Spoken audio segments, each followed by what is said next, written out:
Hello po, magandang umaga po sa inyong lahat. Sa ngayon po ay may gulay kami ditong bagong harvest galing sa farm. At sabi ni nanay siya daw po ang gagawa nito. Ito po kasi si nanay kahit 94 years old na, ayaw niya pong maupo lang, gusto niya po lagi siyang nagtatrabaho. Kaya hinayaan ko na po siya.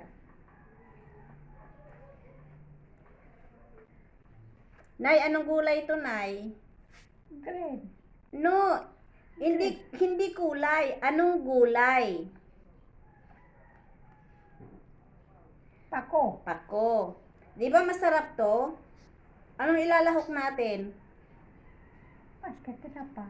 Tinapa daw, lalahok ka ng tinapa at gagataan. Oh. Okay po, maraming salamat po sa panonood.